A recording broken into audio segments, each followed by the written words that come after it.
warahmatullahi wabarakatuh. Perkenalkan, saya Ervina Ardiati, NIM 2105552 Saya Sylvia Ayu dengan NIM 2105552 Saya Awi Marcel Setiawan dengan NIM 2105523 Saya Cecilia Sugito dengan NIM 2105552 Baik, materi yang akan kita bahas adalah analisis klasifikasi ataupun regresi menggunakan software Orange. Data science merupakan suatu bidang ilmu yang bertujuan untuk melakukan generalisasi berdasarkan ekstraksi pengetahuan yang berasal dari data.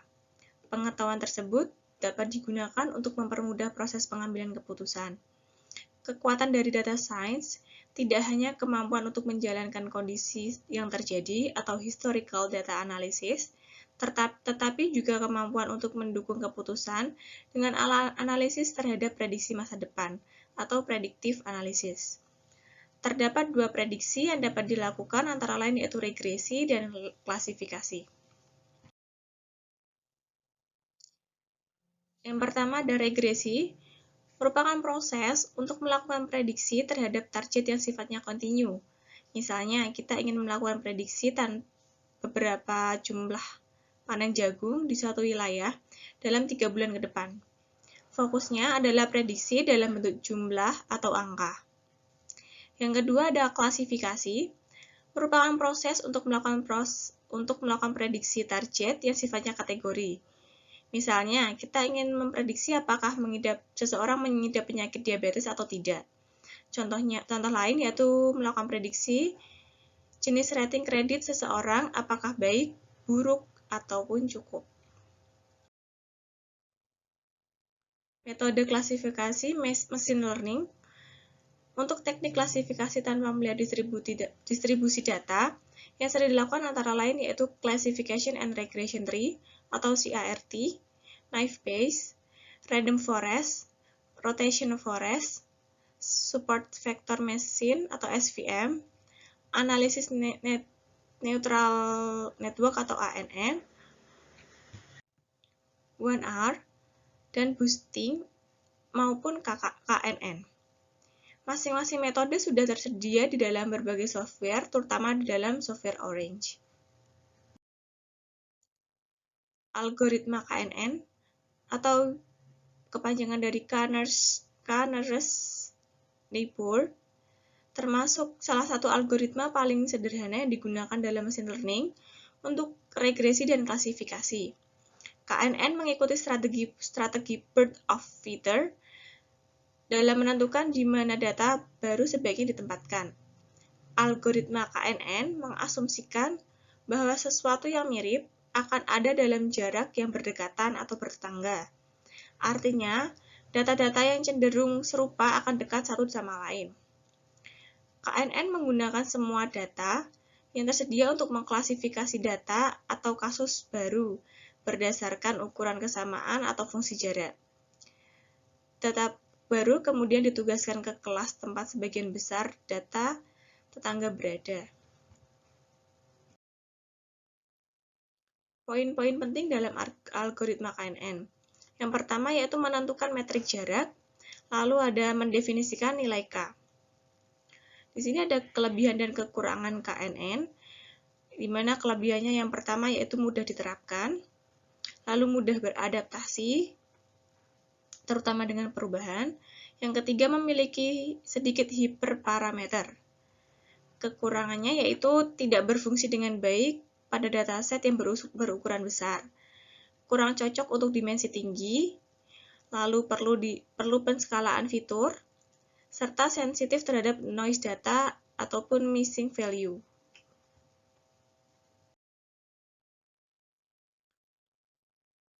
Selanjutnya, dalam melakukan analisis data, ada 4 tahapan yang harus dilakukan terlebih dahulu untuk menghasilkan sebuah data atau prediksi data. Yang pertama adalah menghimpun data terlebih dahulu. Dataset yang digunakan, kelompok kami adalah menggunakan dataset dari kaggle.com tentang kampanye telepon untuk marketing bank tentang layanan deposito berjangka. Yang kedua yaitu metode data mining atau memilih metode yang sesuai dengan karakteristik. Yang ketiga ada pengetahuan, harus memahami model-model yang sesuai dengan analisis data yang akan digunakan.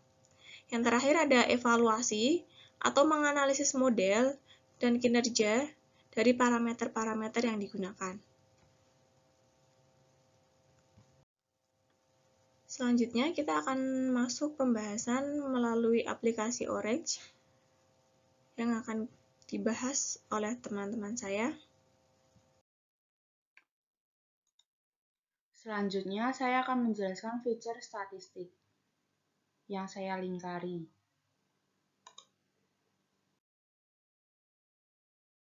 Fitur statistik sendiri berisi pembahasan tentang mean, mode, median, dispersion, minimal, maksimal, dan missing. Variabel pertama yang akan saya bahas yaitu ada variabel age, min-nya 40,94, mode-nya 32, median 39, dispersion 0,26, min 18, max 95, dan missing 0. Selanjutnya variabel balance, min-nya 1362,27, mode-nya 0, median 448, dispersion 2,24, minimal minus 8019, maksimal 102.127. Missingnya 0. Selanjutnya variabel D, min-nya 15,81, mode-nya 20, median 16, dispersion 0,53, min-nya 1, max-nya 31. Dengan missing 0. Variabel selanjutnya duration, min-nya 258,16, mode 124, median 180, dispersion 1, min 0, max 4918, dan missing 0. Selanjutnya variabel campaign, min-nya 2,76, mode-nya 1, median 2, dispersion 1,12, minimal 1, max 63, dengan missing 0. Selanjutnya variabel pdays, min-nya 40,20, mode-nya minus 1, median minus 1, dispersion 2,49, min-nya minus 1, max-nya 871, dengan missing 0. Selanjutnya variabel previous, min-nya 0,58, mode-nya 0, median 0, dispersion 3,97, minimal 0, max 275, dengan missing 0.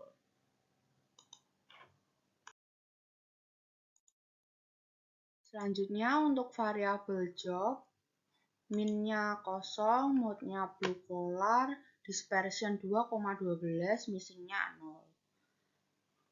Variabel marital, mode-nya merit, dispersion 0,912, missing-nya 0. Variabel education, mode-nya secondary, dispersion 1,12, missing-nya 0. Variabel default, mode-nya no, dispersion 0,0903, missing-nya 0. Variabel housing, mode-nya yes, dispersion 0,687, missing-nya 0. Variabel loan, mode-nya no, dispersion 0,44, missing-nya 0. Variabel contact, mode-nya cellular, dispersion 0,816, missing-nya 0.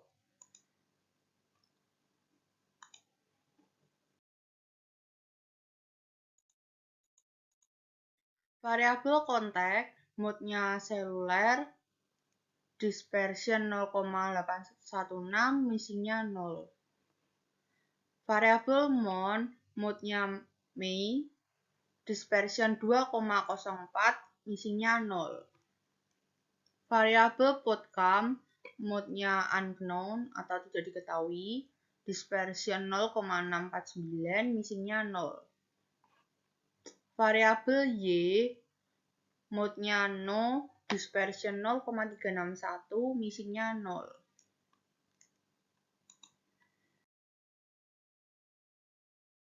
Selanjutnya saya akan membahas diagram yang ada di sini, tree dan tree viewer. Untuk parameternya saya menggunakan ini. Indus binary tree-nya saya centang, lalu ini juga centang sampai ke bawah. Minimal number-nya 4, lalu ini smaller than 5, limit to maximum sampai 100, sama ini 95.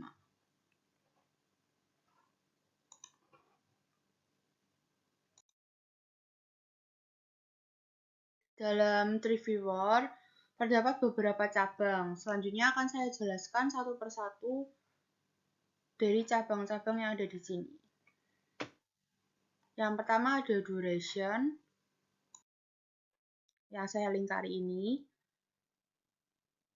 Distribusi dari Y-nya itu, No-nya sebesar 88,3% dan Yes-nya sebesar 11,7%. Lalu bercabang menjadi dua,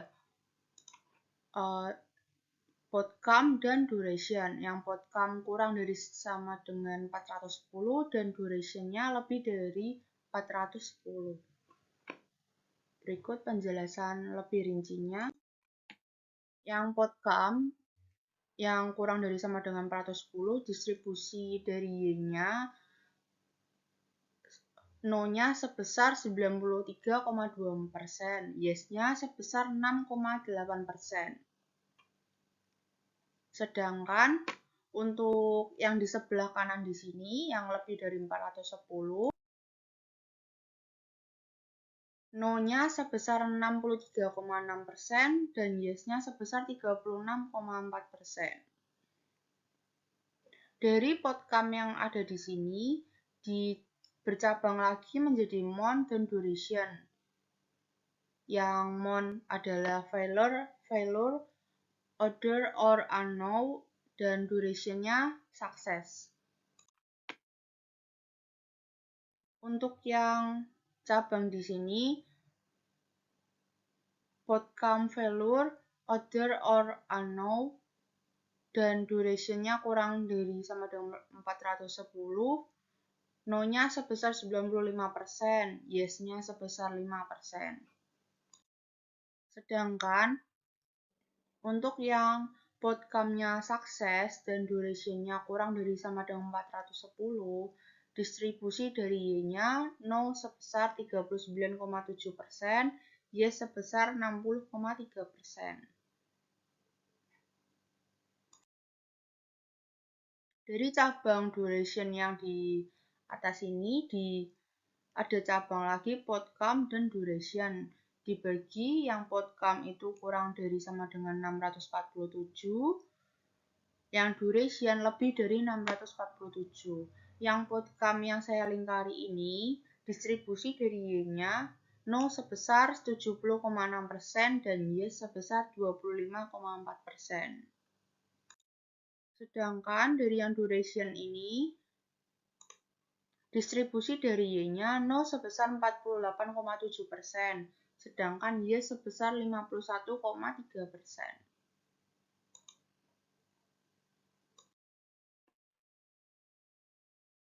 Dari mon di atas ini, bercabang menjadi dua, mon April, Desember, Februari, Maret, Oktober atau September, dengan PODCAM failure, order or unknown, dan duration kurang dari sama dengan 410. Distribusi dari Y-nya, No sebesar 82,9% dan Y sebesar 17,1%. Selanjutnya, untuk yang saya lingkari ini, untuk bulan Agustus, Januari, Juli, Juni, Mei, atau November. Dengan outcome masih sama, value order or unknown, dan duration kurang dari sama dengan 410. Distribusi dari Y-nya, no sebesar 97,2%, dan yes sebesar 2,8%.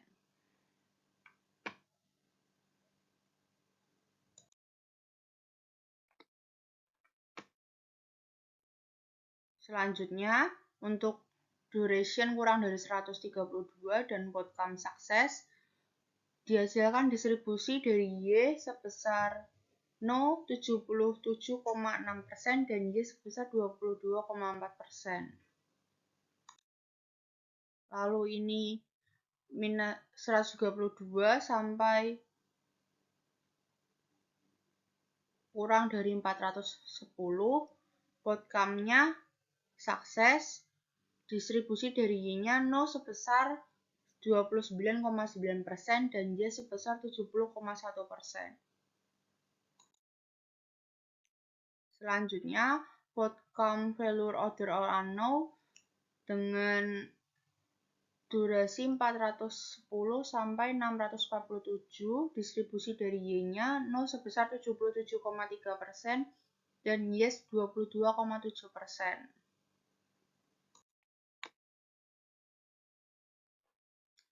Selanjutnya, outcome sukses dengan durasi 410 sampai kurang dari 647, distribusi dari Y-nya no sebesar 21,2% dan Y sebesar 78,8%. Selanjutnya, durasi 647 sampai 827, distribusi dari Y-nya no sebesar 57,3% dan Y sebesar 42,7%. Selanjutnya, duration lebih dari 827 menghasilkan distribusi dari Y yaitu no sebesar 41,9% dan Y sebesar 58,1%. Kesimpulan dari pembahasan yang barusan saya jelaskan yaitu duration dengan ketentuan sebagai berikut menghasilkan no, lalu outcome dengan ketentuan sebagai berikut menghasilkan no, duration no juga, mon no, duration yes, outcome no, duration yes, monnya no, ini no juga, monnya no juga, mon yang di sini dengan ketentuan ini menghasilkan yes, konteknya no, monnya yes, konteknya no lagi, dan konteknya yes.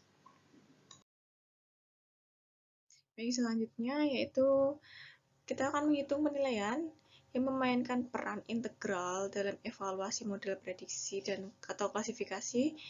Pada prediksi yang pertama, menerapkan berbagai skor untuk evaluasi model klasifikasi dengan melalui model pohon atau tree yang dihubungkan langsung dengan input data kita atau pada menu select column.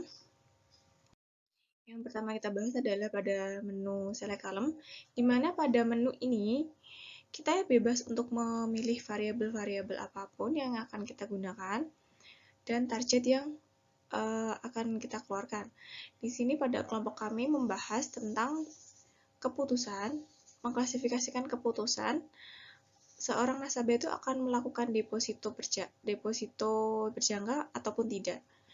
Dengan 16 variabel, diantaranya ada usia, ada pekerjaan, ada kontak ataupun detail tentang telepon dalam upaya kampanye yang dilakukan oleh bank. Lalu ada hutang dan masih banyak lagi. Di sini kita tidak menggunakan metas apapun. Lalu selanjutnya pada option tree atau pohon keputusan. Di sini kita menggunakan parameter tree untuk menginduksi pohon binar yang dengan minimal instansi yang kita gunakan adalah 4, lalu tidak membagi subtes di bawah 5, serta maksimal departemennya yaitu 100 dengan presentase yang dihasilkan mayoritas adalah 95%.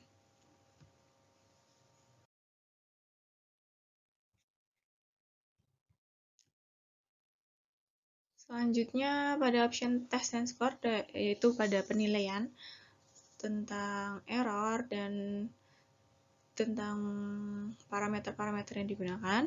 Di sini di menu di option text and score ada beberapa menu, yaitu area di bawah Roche atau daerah yang di bawah kurva pengoperasian. Lalu ada akurasi klasifikasi, yaitu proporsi contoh yang diklasifikasikan benar. Lalu ada F1, itu rata-rata harmonik tertimbang dari presisi dan perolehan. Lalu ada PREC atau presisi, itu proporsi positif sebenarnya di antara kasus-kasus yang diklasifikasikan sebagai positif. Lalu ada recall atau proporsi positif sebenarnya di antara semua kejadian positif dalam data.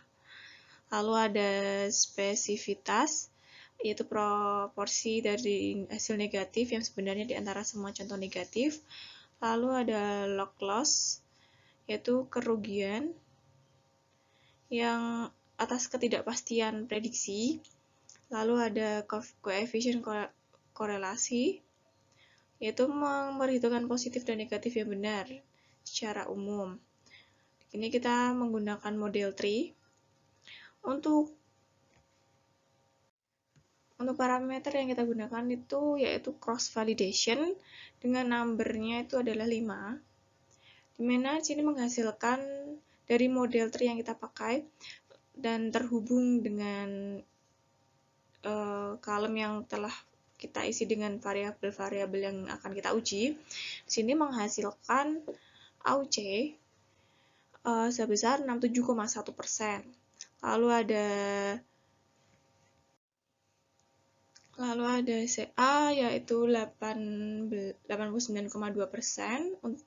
Lalu ada F1-nya menghasilkan 45,3% dan presisinya adalah 55,6%. Recall-nya yaitu 38,2% serta MCC-nya 40,4% untuk mengevaluasi untuk hasil perhitungan dengan jawaban iya.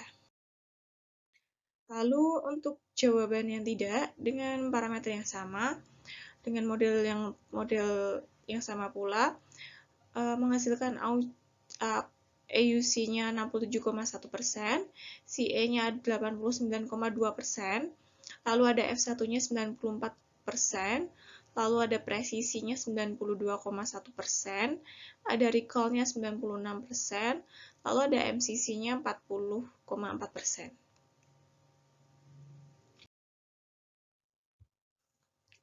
Lalu di sini di confuse matrix yaitu guna untuk menyatakan aktual dengan prediksi yang telah diperhitungkan. Di sini hasil dari perhitungan data dari kelompok kami.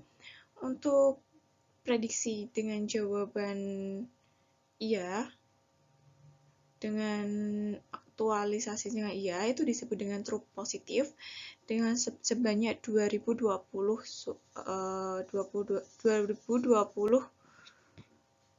orang.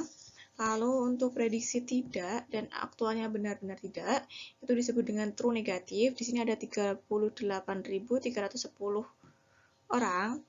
Lalu di sini ada prediksi iya tetapi tidak dengan 1.612 orang. Lalu dengan aktual iya namun prediksinya tidak itu ada 3.269 orang. Dengan jumlah data yang dihasilkan adalah 45.211.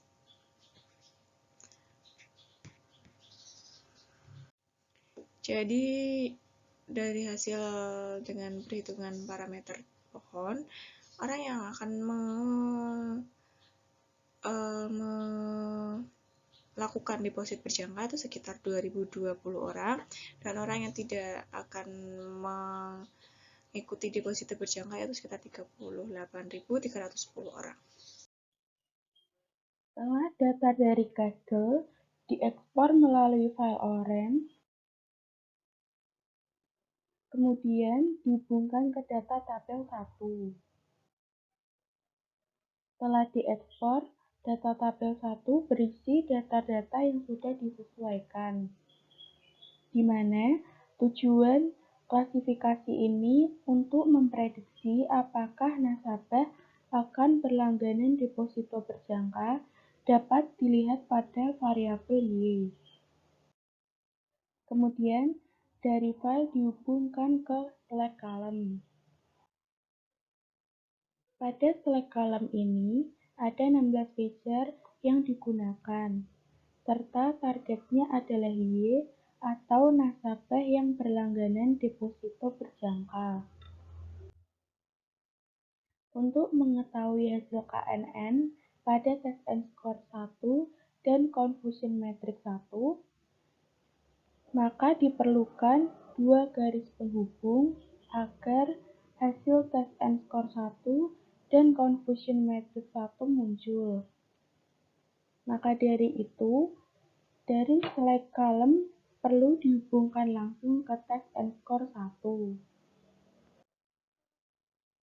Algoritma KNN ini K-nya 9, metriknya Manhattan, weight by distance. Fungsi Test and Score 1 untuk evaluasi hasilnya, serta untuk mengukur kinerja pada Confusion Matrix 1. Di mana dalam Test and Score 1 ini nilai keakuratannya 0,908. Setelah itu, dari Test and Score 1 dihubungkan ke Confusion Matrix 1. Dapat dilihat aktual berdasarkan data yang ada sebelum diprediksi, di mana data tersebut mengatakan nasabah yang tidak setuju untuk deposito berjangka sebanyak 39.922 dan data awal nasabah yang mengatakan iya sebanyak 5.289. Setelah dilakukan klasifikasi, dapat diprediksi bahwa nasabah yang tidak setuju sebanyak 38.689 dan nasabah yang setuju melakukan deposito berjangka sebanyak 3.917 nasabah. Selanjutnya, untuk hasil scatter plot berisi variabel X dan variabel Y, di mana variabel X menunjukkan banyaknya durasi dan variabel Y berisi jumlah kontak klien yang sudah dihubungi selama kampanye. Hasil mengatakan lebih banyak nasabah yang tidak berlangganan deposito berjangka. Nasabah yang tidak berlangganan deposito berjangka ditunjukkan dengan warna biru. Baik, selanjutnya kami akan menjelaskan analisis data menggunakan algoritma KNN dengan fungsi prediction. Untuk langkah yang pertama yang harus dilakukan adalah memasukkan data, baik itu data dalam bentuk CSV maupun data dalam bentuk Excel. Selanjutnya, langkah yang harus dilakukan adalah menentukan algoritma. Kami menentukan algoritma KNN karena data yang kami miliki adalah data supervised learning atau data yang sudah ada outputnya, sehingga data tersebut sangat cocok jika menggunakan algoritma KNN. Kemudian, kami menentukan nomor tetangganya sejumlah 9 karena kami sudah melakukan beberapa percobaan dan angka 9 ini yang kami rasa memiliki probabilitas menuju kebenaran yang paling tinggi. Kemudian kami menggunakan rumus Manhunt's distance. Kemudian langkah yang dilakukan adalah memprediksi variabel-variabel serta target yang sudah variabel-variabel dan target yang sudah kami tentukan. Langkah selanjutnya adalah memprediksi data-data yang sudah kami masukkan serta sudah kami set untuk target serta untuk variabel yang akan kami gunakan. Ini dia hasil prediksinya.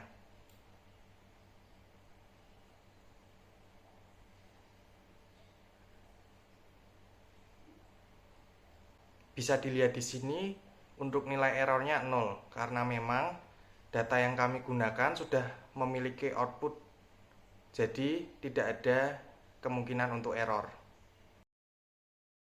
Dan kemudian untuk di bagian bawah menunjukkan angka 1 semua, yang berarti menunjukkan data ini adalah data yang valid. Kemudian langkah yang selanjutnya kita akan masuk ke hasil akhir atau confusion matrix. Dapat dilihat di sini bahwa semua data yang kita punya adalah data yang absolut, tidak ada yang data yang semu. Jika ada data yang semu, maka secara otomatis di kolom actual yes dan predict no akan muncul angka, maupun sebaliknya. Di kolom actual no dan di kolom prediksi yes akan muncul angka. Dan dari sini dapat kita simpulkan bahwa nasabah yang menggunakan deposito berjangka lebih sedikit dibandingkan nasabah yang tidak menggunakan deposito berjangka dengan perbandingan 1:13 orang. Dan dapat memberi masukan bagi perusahaan bahwa marketing yang diterapkan oleh perusahaan kurang berjalan karena angka nasabah yang menggunakan layanan atau fasilitas deposito berjangka masih sedikit dibandingkan dengan yang tidak menggunakan. Demikian presentasi yang dapat kami sampaikan. Mohon maaf apabila ada kekurangan maupun kesalahan yang kami lakukan, dan semoga presentasi ini dapat membantu audiens dalam melakukan analisis data menggunakan aplikasi Orange.